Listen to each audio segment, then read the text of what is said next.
Bem-vindos mais um Estourando a Bolha, o programa em que a gente fala toda segunda-feira sobre assuntos relacionados à psicologia e psicopedagogia para ajudar as coordenadoras a resolverem com segurança os problemas diários da coordenação.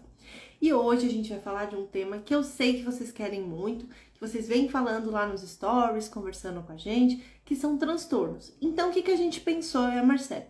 Vamos criar uma série para falar só sobre transtornos e como que a coordenação pode ajudar os professores a lidar com esses tipos de transtornos. Então a gente vai ter 4 lives toda segunda-feira durante esse mês falando sobre esse tema, tá? E o primeiro que a gente vai falar é sobre o autismo. Então hoje a gente vai eu abri uma caixinha de perguntas lá nos stories, vocês fizeram algumas perguntinhas sobre temas, sobre alunos, sobre questões de desafios que vocês passam por aí. E hoje eu vou ajudar vocês com isso. Quem Carol, não viu stories, meu Deus, Carol, coloca a perguntinha aqui que aí eu vou respondendo para vocês, fica tranquila, tá? Lembrando que essa live e essas estratégias que eu vou passar fazem parte, das estratégias que a gente dá no método Liderar com Sutileza, que tem centenas de coordenadoras que já conseguiram resolver com segurança os problemas diários da coordenação. Então aqui é um pedacinho que eu ofereço para vocês, eu e a Marcélia, eu toda segunda e a Marcélia toda terça, né? Muito importante. Então, vamos lá? Eu quero primeiro que a gente pense que, assim, o autismo em si, né? Ele tá muito em voga, principalmente agora, muita criança voltando. Então, a gente, de fato, precisa ajudar o professor a como lidar com isso. E para isso eu preciso ter as estratégias corretas. A coordenação precisa ter segurança para passar as estratégias corretas para que consiga desenvolver o aluno. Senão, o professor fica perdido e não se sente apoiado e não consegue falar assim, meu Deus, não tenho ninguém para recorrer. E eu sei que às vezes você que está na coordenação também não tem. E é por isso que a gente faz as lives, a gente tem as aulas no YouTube que estão voltando essa semana, que a gente estava no processo, do método da coordenação 2.0, mas vão voltar essa semana. No final eu já falo disso, a gente vai conversar sobre isso, mas é muito importante que vocês entendam que a gente precisa ajudar o professor. A coordenação, ela precisa ser o elo. Lembra que eu falei, acho que foi na live passada, alguma live de aquecimento, que a coordenação, ela tem que cuidar da tríplice. E no caso do autismo, é a mesma coisa. Só que eu não vou falar da tríplice aqui, que são pais, alunos e professores. Hoje eu quero falar só dos professores e como a gente pode lidar com isso. Então, se você já tá gostando, já gosta desse tema, já quer saber mais, clica aqui, compartilha com alguém, porque compartilha esse conhecimento, porque eu vou passar estratégias muito específicas e muito importantes que vão ajudar vocês. Carol, eu lembro que você falou que você não fala que o transtorno, que a gente não delimita só pelo transtorno. E eu não vou desmentir o que eu falei, de forma nenhuma. Eu realmente acredito que saber o transtorno é importante, mas eu não acho que um aluno se limite nisso, né? Então, é muito importante que a gente entenda isso. E hoje eu não vou ficar fazendo isso. Eu vou simplesmente pegar as características do autismo, o que a gente passa dentro do que vocês colocaram nas caixinhas e podem colocar aqui enquanto vocês estão, fazendo, e passar isso nas formas da característica, passar estratégias para essas características. Então, é muito importante que vocês entendam isso, tá? E aí é importante que você entenda que quando você, coordenadora, passa segurança nas estratégias para o seu professor, é mais fácil dele aceitar as ideias e as estratégias que você passa. Quando você sabe o que você está falando, você fala, pode fazer que vai dar certo, fica tranquilo. É muito mais fácil o professor aderir às ideias que você tem. Porque quando ele sente que você não sabe por onde ir, ele fala, não vou nem seguir o que ela está falando, porque não sei se está certo. Então, é importante que você tenha segurança ao passar essas informações para o professor e tenha as estratégias corretas para lidar com isso, certo? Então, bora lá. Eu acho importante a gente começar já com o pé na porta, que eu sei que vocês adoram uma estratégia para aluno. Então, a gente fala, vamos fazer isso, que já dá uma ajudada. Antes de colocar as perguntas aqui, eu quero alinhar algumas coisinhas com vocês, tá? Antes de colocar, eu quero já alinhar, deixar tudo alinhado. Uma criança autista, gente, ela pode ter várias características. Muitas mesmo. E não quer dizer que isso seja limitante ou seja potencializador. Só quer dizer que eu preciso entender quais são essas características. Isso a gente pode fazer através de uma sondagem específica das características que a gente ensina no método. Mas, para quem não está no método, Carol, não consegui entrar no método, respira. Tem uma aula do YouTube que é sobre isso, tá? Para quem não tá, quem tá assistindo aqui no Instagram, respira, vai dar tudo certo. Vai lá no nosso YouTube, já se inscreve, porque tem aula toda quarta-feira, tá? Essa quarta a gente vai voltar às 20 horas. Tem aula toda quarta-feira, material, muita coisa, que a gente vai voltar com os mapas mentais, que eu sei que vocês adoram. Então, lá a gente tem uma aula sobre sondagem. Pra quem tá assistindo já no YouTube, lembrando que essas lives vão pro YouTube, tá aqui embaixo na descrição, pra você ver a aula direitinho de sondagem, tá? E aí, eu vou fazer a sondagem, tá, Carol? vocês são lindas, começaram meus biscoitos. Vocês são maravilhosas, eu adoro meus biscoitos, entendeu? A Rosemary, linda, suas maravilhosas. A biscoiteira, a Leonina biscoiteira, é um negócio terrível, mas é terrível, terrível. Vamos voltar aqui, senão eu fico só biscoitando, gente. É assim que eu sou. Fazer o quê?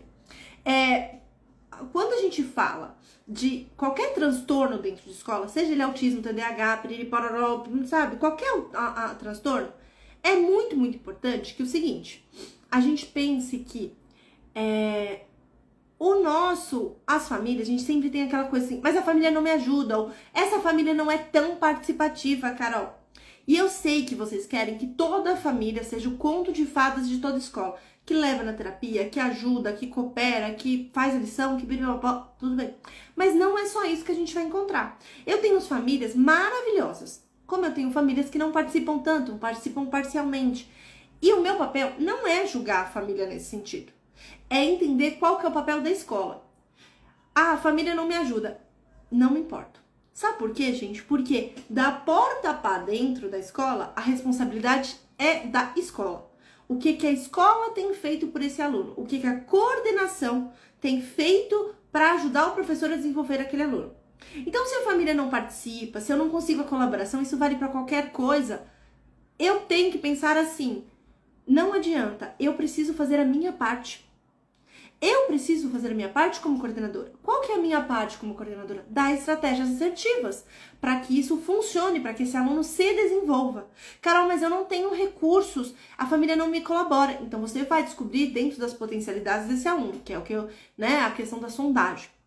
Ficou registrado, galera, que eu acho muito importante salientar isso, porque eu sei que, às vezes, a questão da família, a família não coopera, vira uma muleta, tanto para o professor, e às vezes, você na pilha, na ênfase de tudo que está acontecendo na sua vida, vira uma muleta para a coordenação também. Mas não tem muito o que eu faço, já fiz tudo que eu podia fazer. Será? Será que fez? Ou só tá usando a família de desculpa para não cumprir o real papel da escola, né? Muito importante. A Eda tá perguntando, sim, Eda, vai ficar gravada, tá? Pode ficar tranquila. E aí, alinhado todas as questões, vamos começar com as perguntas. Quem quiser perguntar, coloca aqui, pode perguntar, tá? Que eu vou respondendo. Mas eu vou responder também as perguntas que mandaram nos stories. Deixa eu pegar aqui. E aí vocês podem mandar qualquer pergunta que vocês quiserem sobre isso, sobre questão de alunos dentro da escola, tá? Deixa eu ver aqui. Ó, muito importante aqui, ó. Aluno não fala, não acompanha a turma e família não faz nada para ajudar. Da família a gente já alinhou, certo? Já alinhamos que isso, infelizmente, não está dentro da nossa alçada, tá? Não está dentro da nossa alçada. Eu posso oferecer, ajudar a família, orientar, que é o papel da escola, mas não posso pegar na mão da família e falar assim, faça isso. Levar eles até a terapia, fazer isso tudo. Então, é muito importante que vocês entendam isso. Mas vamos ao caso da criança na fala, né? Crianças com autismo, muitas vezes têm dificuldades em falar ou em se comunicar. Só que a gente tem que entender que existe uma diferença entre essas duas coisas. Falar é o que eu tô fazendo. Eu estou falando com a minha voz, ó, fala, né? Falando. A comunicação envolve muitas outras coisas. Eu me comunico através do meu gesto, mexendo minha mão, né? Eu me comunico através do meu olhar, eu me comunico através da minha roupa. Então, é muito importante que vocês entendam que existe essa diferença. Às vezes não é que o aluno não fala, o aluno não se comunica. Isso são coisas diferentes. Tanto que tem criança que tem atraso de fala ou sem fala. Será que ela não fala ou ela não se comunica direito? São coisas muito importantes que a gente tem que ficar ligado, tá? São coisas diferentes, distintas, tá? Mas vamos supor que seja de fato a questão da fala ou até a comunicação. Independente, as duas coisas elas são diferentes, mas elas podem andar juntas e a escola pode desenvolver juntas. Alunos que não falam, eu falei isso na outra live, eles têm questão de agressividade. Até rolou uma pergunta aqui de agressividade e eu vou responder também sobre isso, que é de umas partes que eu queria falar com vocês sobre isso. O que a gente faz quando o aluno que tem autismo, qual recurso eu posso oferecer para o meu professor para que ele desenvolva esse aluno dentro de sala? Carol, mas a família não coopera. Não me importa. Eu tenho alunos muito bem-sucedidos dentro da escola que não fazem quase nada em casa, mas na escola sabe que o bicho pega e que a coisa vai andar e que ele vai ter que fazer por onde. Criança sabe onde se coça, gente. Então, delimite com o seu professor isso, tá? Mas a gente vai falando disso aos poucos, eu vou mostrando pra vocês. Mas o que a gente pode utilizar disso na questão da questão da fala? Recursos de PECs. PECs são aquelas imagens em que você pode tanto pegar na internet como tirar foto, por exemplo, lá, tira foto do refeitório, tira foto do caderno, tira foto e faz plaquinhas para que a criança se comunique. O que você quer, fulano? Ele mostra. Tá? Então, isso é um recurso muito bom, porque aí você vai estar dando comunicação e não gerando frustração, tanto para o professor, porque o professor vai entender o que o aluno quer, e entender o que o aluno quer não quer dizer que o professor tem que acatar tudo o que ele quer, só quer dizer que ele vai entender o que está acontecendo. Claro que isso é treino, isso envolve outras coisas, mas é muito, muito importante que você entenda que esse é um recurso viável para alunos que têm esse tipo de dificuldade. Uma coisa muito importante que às vezes a gente pode ensinar, e que é simples, é ensinar a apontar. Cara, mas ele não fala nada, mas ele não aponta. Ele fica apontando, falando assim, nha. Se a criança aponta, ela está se comunicando. Ensinar a apontar. Me mostra o que você quer. Aponta. E eu sempre falava com as professoras, pega o dedinho dele e coloca o que ele quer, para ele entender que este é um recurso viável. Pega o dedinho e coloca onde ele quer. Isso é uma coisa tão simples, que parece simples e boba para quem tá fora, mas para o aluno é uma liberdade. Ele poder apontar e, claro, conforme a gente vai andando, se esse aluno conseguir se comunicar, falar, né, por si só, você vai tirar um pouco disso. Mas se a criança, o aluno não se comunica, o apontar funciona super bem, tá? Outra coisa, aprender sobre a comunicação do aluno. Então, às vezes, sabe as coisas, igual mãe, quem é mãe aqui? Você sabe quando a criança começa a falar que só a mãe entende o que ele tá falando? Alguns alunos têm esses recursos, então eles falam água, ele fala a, bé, banheiro, ele fala xixi. Então, você vai aprendendo a comunicação desse aluno. Isso é com o tempo, você vai conhecendo esse aluno, vai tendo recursos. E a gente nunca vai fazer assim, falar assim, titi, você quer titi? Não. Você vai falar, xixi, você quer fazer xixi, você quer ir ao banheiro, né? Muito bem. Então, você não reforça a palavra errada, mas você também não corrige de forma, não, tá errado. Isso vale pra qualquer criança, mas para autista vale. Xixi, água, você quer água? Vamos lá pegar a água então. Reforçar a tentativa dele de falar. Porque muitas vezes a gente se frustra, o professor fala assim, mas ele não tá falando direito. Mas talvez ele não fale e tá tudo bem. Você entendeu o que ele quer? Responda. Porque o frustrante, imagina quanta frustração. Eu tô aqui falando que vocês não estão entendendo, ou vocês estão entendendo e estão fazendo que não. Então é muito importante que você entenda isso, tá? E aí, tem uma estratégia que nem fui eu que pensei, foi a nossa aluna Júlia Piccolo Diamante, que a gente tava conversando sobre essas dificuldades de fala, e ela percebeu uma dificuldade, não era num aluno autista, mas ela percebeu uma dificuldade de fala, de nomeação das crianças, e ela foi pelo básico. Ela colocou no quadro várias imagens, e começou, bola, aí as crianças repetiam, bola, não sei o que, começaram a nomear. Ensinar a nomeação simples. Coisa simples. Gente, isso é difícil? Respondam aqui pra mim. É difícil fazer isso? É difícil passar essa estratégia? Não, não é. E ela pode ser utilizada em vários formatos. Pode ser utilizada num exercício mais complexo e você vai pedindo pro aluno nomear. Pode ser utilizada no dia a dia da escola.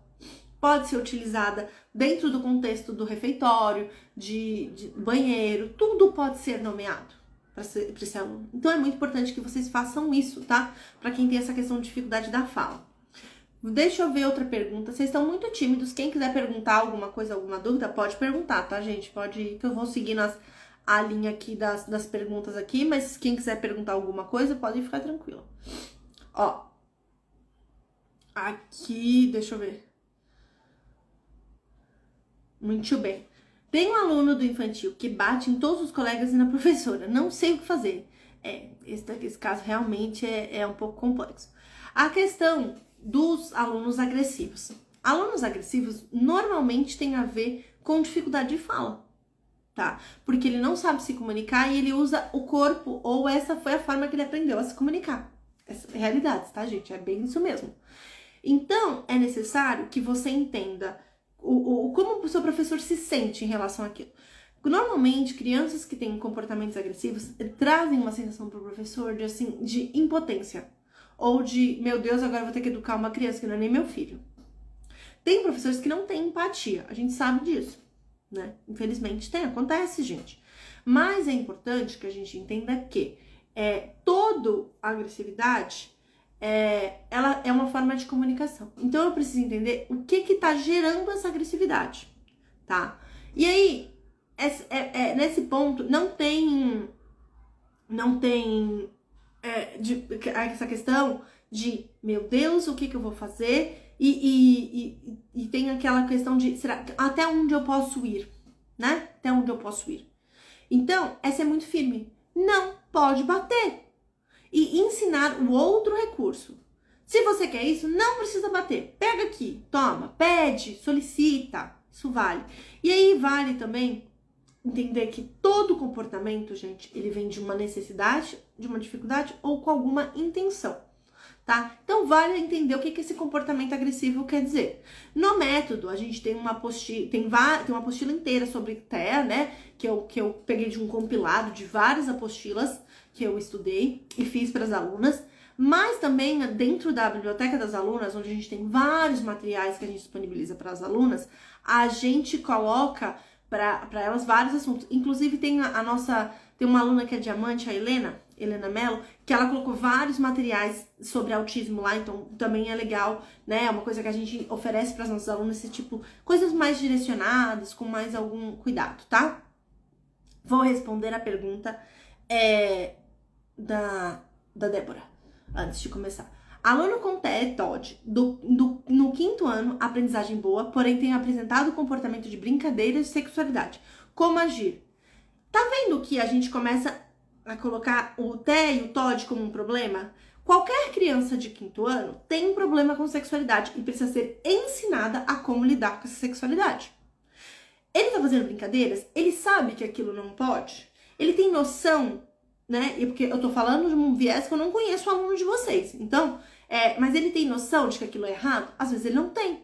Às vezes, se ele entende, tem uma compreensão boa, orientá-lo. Não é pra fazer isso, não pode, isso é uma parte privada. O comportamento da educação sexual. Isso não vale só para crianças com TEA, com TOD, mas com qualquer criança que tenha esse tipo de comportamento, tá? E é uma fase que começa-se a questão da sexualidade. Então ele não tá fora do que é esperado. Ele está dentro, gente. Um aluno com TEA, com transtorno, ainda vai ter hormônios. Então, a gente precisa trabalhar essa questão de sexualidade com eles. Eles ainda não é porque eles têm uma capacidade mental menor ou não, ou uma baixa compreensão do que está sendo falado, que eles vão deixar de ter essa questão. Então, é muito importante que você treine sobre educação sexual. E aí, você pode utilizar os mesmos recursos que eu falei na fala. As PECs falando que não pode. Não pode, isso não pode. Recurso visual é muito importante. Você pode ter uma conversa, se ele entende. Pode trabalhar em uma aula, na aula de biologia. Questão do toque. Eu fiz com os meus alunos de 3, 4 anos a questão do toque, onde você podia tocar e beijar e onde podia. Então, são coisas que você precisa fazer com alunos de 5º ano já. 5º, 6º, 7º, ensino médio, tá? Então, é importante que você entenda isso. Certo? Vamos lá. Aqui, ó. Uma coisa muito importante. Aluno do 2º ano do fundamental não lê e não escreve. E aí, a gente sempre tem uma tendência a achar que alunos com autismo ou que com transtornos mais específicos tenham essa dificuldade. E não é verdade, né? A maioria dos autistas que eu tenho na minha escola escrevem e leem. Muito bem. Inclusive, melhor que muita criança, tá? Mas é importante que a gente entenda que eu preciso dar alguns recursos para eles, para que ele consiga. Então, existem algumas dificuldades que o professor não leva em consideração. Aqui a gente não vai pegar, por exemplo, a questão do autismo em si, mas é como se fosse uma criança com leitura e escrita muito diferente dos outros, né? Ah, tá aquém do que é esperado para a idade. Por quê? Por que ele tá aquém? É o autismo? Às vezes não é. Às vezes não é o autismo. Tem a ver com outra coisa. Tem a ver com dificuldade mesmo de aprendizagem. Tem, às vezes, o difícil acesso do professor a ele. Então, é muito importante que você se atente a isso. A essa questão que vale olhar e fazer toda essa questão. E aí, como que você pode ajudar nesses casos? Diminuir o nível de solicitações em provas, em atividades, porque eles são muito diretivos. Então, se você coloca muitas coisas, uma pergunta muito extensa, eles vão se perder normalmente. Então, uma pergunta mais direta, mais específica. Você pode cobrar a mesma matéria dos outros, mas uma pergunta mais diretiva. Isso é uma forma. Porque às vezes não é que ele não lê, é que é tanta informação que ele se perde, ele não consegue, tá? Você pode fazer atividades em diferentes níveis de compreensão para ver qual que é o nível dele. Ah, tá a nível de primeiro ano? Tá a nível de segundo ano? Tá a nível de quê? Às vezes só precisa ser. Às vezes não é a questão da matéria em si, né? A biologia. Às vezes tem a ver com outras questões. E aí, fazer perguntas muito simples, eu lembro de um aluno que tinha do 6º ano. Ele era muito bonitinho, ele tinha autismo e ele era muito objetivo. Muito objetivo. Para melhorar minha situação, ele era filho de japonês. Então, ele era mais objetivo ainda. E aí, o que acontecia? Na hora das provas, a gente simplificava para ele as perguntas. Era a mesma pergunta que era feita para os outros alunos, só que de outra forma. Porque eu não queria ver se ele sabia ler, compreender. Porque eu sabia que ele tinha dificuldade de compreensão. Às vezes, não era de leitura, de compreensão. E aí, eu mudava as perguntas para que ele entendesse. Então, por exemplo, quando teve uma vez que eu fiquei na recuperação com ele, e aí ele tava em recuperação de ciências. E aí, tava lá, a gente tava explicando, eu tava explicando pra ele os tipos de lixo. E aí, no lixo hospitalar, se eu ficava assim, é o lixo que tem no hospital, é isso, é aquilo, blá, blá, blá, blá. Falei assim, o que te lembra hospital? Falei pra ele, ele falou, injeção. Eu falei, isso! Injeção, lembra injeção? Ela é um tipo de lixo hospitalar. Ele, seringa! E ele foi falando outras coisas automaticamente. Então, são perguntas mais simples de se fazer. Porque você precisa querer compreenda a ação. Às vezes ele não lê porque é um negócio desse tamanho. E se a gente diminuir para esse, ele vai entender. E ele está compreendendo. Outro recurso muito válido, muitas vezes eles têm facilidade com imagens, porque é mais objetivo. Então, por exemplo, eu fazia muito com ele, era a questão de colocar a imagem, perguntar o que era e para que servia. Eu sempre fazia pergunta oral, gravava, isso é uma coisa muito legal para aluno que não lê e não escreve, grave a pergunta, tá? E grave a prova, porque aí se ele não conseguir fazer escrita, você tem a verbalização dele, que ele entendeu ou não. E aí eu falava, o que é isso? Ele falou, é isso. Eu falei, pra que serve? Aí quando ele sabia, a gente respondia bem bonitinho, quando ele tinha estudado. Porque não era esse o problema. Agora, quando ele não tinha estudado, tava na cara dele, ele ficava assim, desse jeitinho, mais bonitinho. Então, eu consegui entender essas facetas. E são coisas que o professor pode fazer. Gravar a prova, simplificar, colocar imagens, colocar questões objetivas de escolhas por coisas simples. Então, isso tudo facilita com que o seu aluno faça para a leitura, né? E começar bem pelo básico mesmo. Então, alunos menores, você pode começar por exemplo, olhar e repetir. Então, assim, o que é isso? Tal coisa. Tal coisa, né? Tá bom. E você vai repetindo com ele ações e coisas. Toda a prova vai ser da mesma maneira para que ele consiga, até que você perceba que ele consegue evoluir. Mas enquanto ele não lê, você precisa dar recursos necessários para ele. E aí entra a questão da escrita, né? Teve uma vez, eu nunca esqueço disso, teve uma professora que ela veio me perguntar assim, Carol, eu fiz a atividade, mas eu peguei na mão dela. Pode pegar na mão para ela escrever? Não atrapalha? E eu fiz a seguinte pergunta para ela que eu vou fazer para vocês, tá? Eu fiz assim, é melhor que ela escreva com auxílio ou que ela não escreva? Aí ela ficou com uma cara tipo assim, meu Deus, não sei o que responder. Porque na realidade, quando a gente pensa nas estratégias para a questão de autismo, para qualquer criança com dificuldade, Eu preciso que o aluno entenda o mecanismo da escrita. E muitas vezes ele não vai, por questões de falta de foco, falta de atenção, falta de prioridade, assim, de foco mesmo, do hiperfoco dele em outra coisa. Ele não vai ter essa facilidade em pegar no lápis, fazer, porque exige muito. A gente acha que é simples, mas não é. É muito complexo. Então, pegar até que ele entenda o que precisa ser feito. Até que ele entenda. Isso pode ser utilizado sempre? Não. Porque muitas vezes o professor, e isso você tem que ficar esperto na coordenação, o professor usa isso de muleta para ir mais rápido. E não é para ser mais rápido, é para ajudar. Por exemplo, pontilha, faz o pontilhado e pede para ele fazer. Vai indo de passinho em passinho. Às vezes a resposta, às vezes uma coisa mais simples. Não precisa se ter essa questão de fazer isso mesmo. E é importante que você entenda quais adaptações são necessárias. E a coordenação, ela precisa dessas orientações muito seguras, sabe, na ponta da língua, para fazer. E é por isso que eu sempre estou aqui orientando vocês como fazer, porque eu sei que dá segurança para vocês falarem com o professor. E aí, é muito importante que, assim, a gente só precisa deixar claro uma única coisa dentro dessa história de pegar na mão. Escrita da professora na atividade, fala assim, feita com auxílio da professora. Para que fique registrado que aquele aluno precisou de um auxílio. Ele não fez sozinho. Porque senão porque o problema é pegar, faz rapidinho, piriri, parará, e mostrar pro pai e falar que tá fazendo. E isso não é o correto. Então isso tem que ficar muito marcado dentro da escola, tá?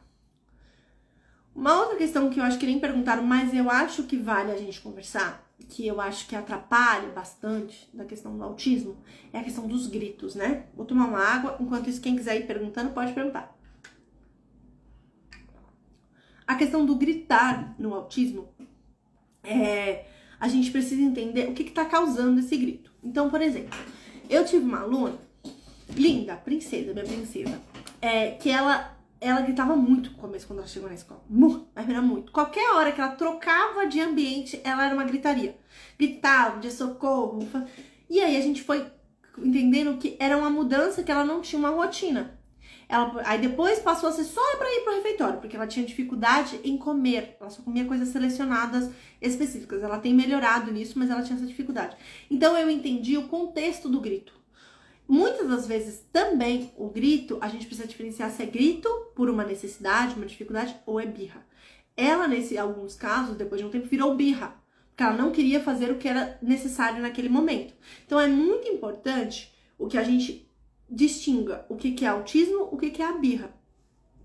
Eu tive um aluno também, que até a própria TO dele, a gente conversava muito, acompanhante dele, a gente conversava muito, e ela falou, cara, fica em paz, é pura birra. Ele se jogava no chão, ele gritava, esperneava, porque ele não queria fazer atividade. E a gente, ok, vai fazer, então tá bom. E era birra, não era o autismo em si. Então aprender a diferenciar e mostrar isso pro professor com muita segurança é muito mais fácil. Quando você presta atenção nisso, você vai perceber algumas coisas. Então, você vai perceber assim, Carol, não é birra, tá? Não é birra, é questão de dificuldade mesmo. Tem alguma coisa sensorial ou alguma coisa que ele tá querendo fugir com aquele grito? Porque o grito incomoda, então eu dou o reforço que ele quer. A coordenação tem que saber disso. Porque quando você pega uma intervenção de um professor, é muito importante que você vai assistir a aula, que você saiba essas minúcias, tá? Então, se for alguma coisa sensorial, traga dificuldade para o aluno, uma música, às vezes a coisa de tinta, que eles são sensíveis, às vezes é molhado, dependendo, a questão de áspero, ou às vezes tem roupa que incomoda, um tipo de tecido, um tipo de toque, um tipo, né, de abraçar, você vai perceber se aquilo é sensorial, cognitivo, alguma coisa que atrapalha. Aí você afasta o aluno desse tipo de comportamento, de coisa. Não é ficar forçando, porque tem professor que fala assim, é pura birra. Força, né? Não, gente. Se você percebe que é uma dificuldade real, você não força o aluno. Isso vale para qualquer aluno, mas com autismo mais ainda. E se eu percebo que é birra? Aí você vai agir mais firme. Vai trabalhar como birra. Eu tinha duas irmãs, elas eram autistas, elas chegaram na escola, elas gritavam. Da porta até chegar na sala, elas saíam gritando. E aos poucos a gente foi construindo com elas essa canção que não precisava gritar. A gente fala assim, não precisa gritar, me fala o que você quer. Ela gritava, eu falei, não grita. Se jogava no chão.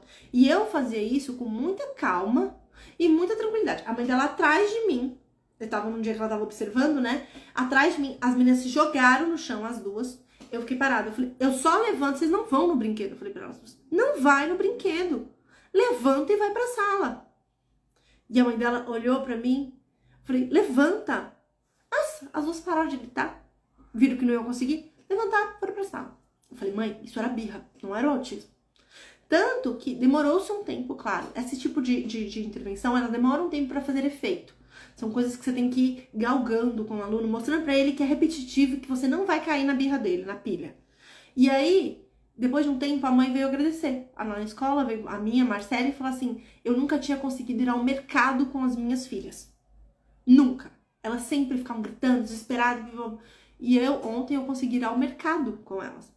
Porque a gente ensinou insistentemente para aquelas duas pequenas que elas não iam gritar e que elas não iam ganhar. E eu mostrei isso pra mim. Eu falei, ó, a gente vai trabalhar assim. E eu falei muito específico com ela, com a mãe, na hora que isso vale para qualquer um, tá? Da coordenação. O que eu entender de autismo, que é autismo, irei trabalhar com autismo. O que eu entender que é birra, irei trabalhar como birra. Isso é muito válido para comportamentos autistas, tá? Então é muito, muito...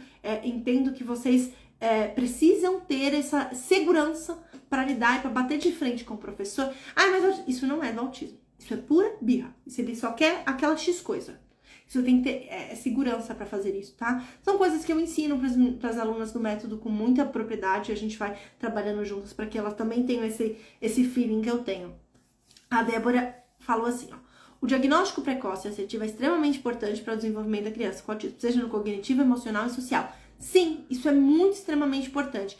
Entretanto, a gente tem que tomar cuidado porque muitas crianças vêm da pandemia com comportamentos autistas, mas elas não são autistas, tá? Então elas estão vindo com muitas dificuldade na fala, dificuldade de interação, dificuldade de socialização, e não é o autista. Não é autismo isso. Isso é só reflexo da pandemia. Então a gente tem que tomar muito cuidado em fechar o diagnóstico muito rápido do autismo também. Porque tem gente que só quer, o professor só quer o diagnóstico às vezes. Não sabe nem o que fazer com aquele diagnóstico.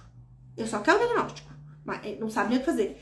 Eu até perguntava, mas cara, não vai ter um diagnóstico? Eu falei, o que vai fazer diferença na sua vida, o diagnóstico dele?